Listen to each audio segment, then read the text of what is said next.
આગળ સમાચારોમાં વાત કરીશું દાહોદની તો દાહોદ જિલ્લા કોંગ્રેસ દ્વારા આવેદનપત્ર અપાયું છે। મનરેગા યોજનામાં થયેલ ભ્રષ્ટાચારને લઈને આવેદનપત્ર આપવામાં આવ્યું છે। કોંગ્રેસ દ્વારા કલેક્ટર કચેરી ખાતે આપ્યું છે આવેદનપત્ર। મોટી સંખ્યામાં કોંગ્રેસના કાર્યકર્તાઓ ઉપસ્થિત રહ્યા હતા। મનરેગા યોજનામાં ચાલતા કામોની તપાસ કરવા માંગ કરાઈ છે।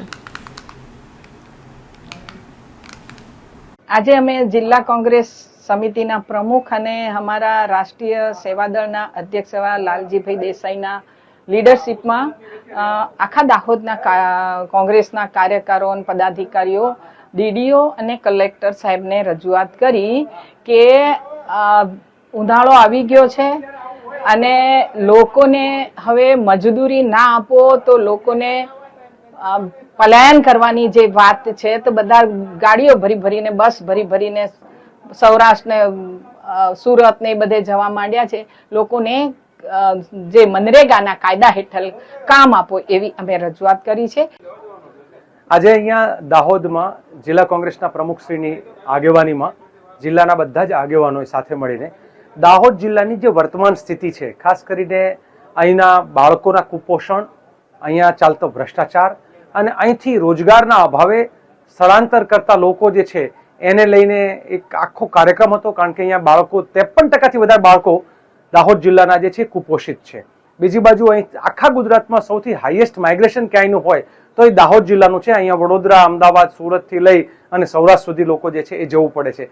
આ સ્થિતિ પાછળનું મૂળ કારણ છે એ આજના ભ્રષ્ટાચારના કારણે અહીંના લોકોનો અધિકાર છીનવાય છે અને એના માટેથી આજે રજૂઆત કરી છે। સાથે સાથે પણ કહ્યું છે કે જો આના ઉપર કોઈ પગલાં નહીં લેવાય, મનરેગા જેવી યોજના કાગળ ઉપર ચાલે છે ને કાં તો મશીનથી ચાલે છે।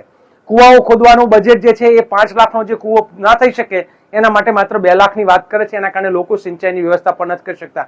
એટલે સિંચાઈની વાત જે અહીંયા જલ સે નલ સે જલ હોવું જોઈએ એના બદલે નળ સે છલ એવું જે થયું તો એના વિરુદ્ધમાં પણ આજે રજૂઆત કરી છે। લગભગ 2020-21 થી દાહોદ જિલ્લાની અંદર જે મનરેગા યોજના કે જે ગરીબ મારા દાહોદ જિલ્લો આદિવાસી શિડ્યુલ એરિયા છે જેના લોકો મજૂરી પર જ નિર્ભર છે, તો એ લોકોને બહાર ગામ મજૂરી અર્થે ન જવું મળે એના માટે 2005ની અંદર કોંગ્રેસની સરકાર હતી એ વખતે આ એક યોજના કાઢી હતી કે ઘરે રહી અને મજૂરી બી કરે અને પોતાના બાળકોને ભણાવે બી ખરા।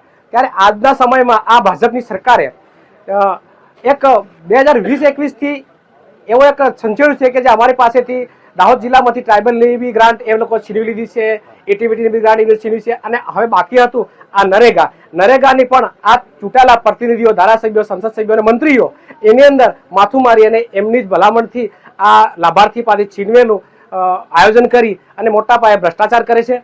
એના માટે આજે મારી કોંગ્રેસ સમિતિએ ભેગા થઈ અને આવેદનપત્ર આપ્યું છે।